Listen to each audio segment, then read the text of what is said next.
ಎಲ್ರಿಗೂ ನಮಸ್ಕಾರ. ಇದೊಂದು ಮುಖ್ಯವಾದಂತಹ ಅಪ್ಡೇಟ್ ಯಾರಿಗಪ್ಪ ಅಂತ ಹೇಳಿದ್ರೆ ವಾಹನ ಮಾಲೀಕರಿಗೆ ಹಾಗೆ ವಾಹನ ಚಾಲಕರಿಗೆ ಏನ್ ಅಪ್ಡೇಟ್ ಅಂತ ಹೇಳಿದ್ರೆ ಏಪ್ರಿಲ್ 1 ಇಂದ ಟೋಲ್ ಶುಲ್ಕ ಜಾಸ್ತಿ ಆಗುತ್ತೆ.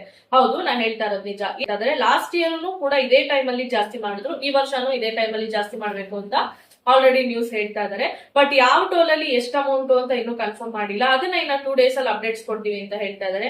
ಯಾವ ಹೈವೇ ನಲ್ಲಿ ಇದು ಟೋಲ್ ಶುಲ್ಕ ಜಾಸ್ತಿ ಆಗುತ್ತೆ ಅಂತ ಹೇಳ್ಬೇಕು ಅಂದ್ರೆ NH highway 275 Bengaluru to Hyderabad, NH 44 Bengaluru Tumakuru Belagavi, NH 48 Bengaluru Hassan Mangaluru, NH 75 Mangaluru Udupi Kundapur, NH 66 Vijayapur Chitradurga, NH 50/52 ಹೆದ್ದಾರಿ.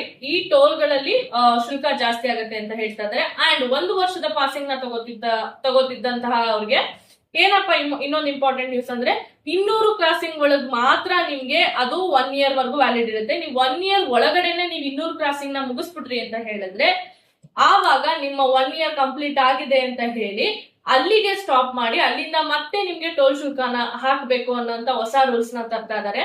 ಸೊ ಇದು ಸದ್ಯಕ್ಕೆ ಬಂದಿರ್ತಕ್ಕಂಥ ಅಪ್ಡೇಟ್ಸ್. ಇದನ್ನ ಆದಷ್ಟು ಎಲ್ಲಾ ವಾಹನ ಮಾಲೀಕರಿಗೆ ಫಾರ್ವರ್ಡ್ ಮಾಡಿ ನೋಡೋಣ. ಇದ್ರ ಬಗ್ಗೆ ಸರ್ಕಾರ ಇನ್ನ ಏನ್ ಹೇಳುತ್ತೆ ಅಂತ ಗೊತ್ತಿಲ್ಲ. 200 ಸಲ ಪಾಸಿಂಗ್ ಆಗೋಯ್ತು ಅಂದ್ರೆ ಮತ್ತೆ ಕಟ್ಟಬೇಕು ಅಂದ್ರೆ 3,000 ರೂಪಾಯಿ ಯಾರಿಗೆ ಎಲ್ಲಿಂದ ಬರುತ್ತೆ ನೀವೇ ಹೇಳಿ.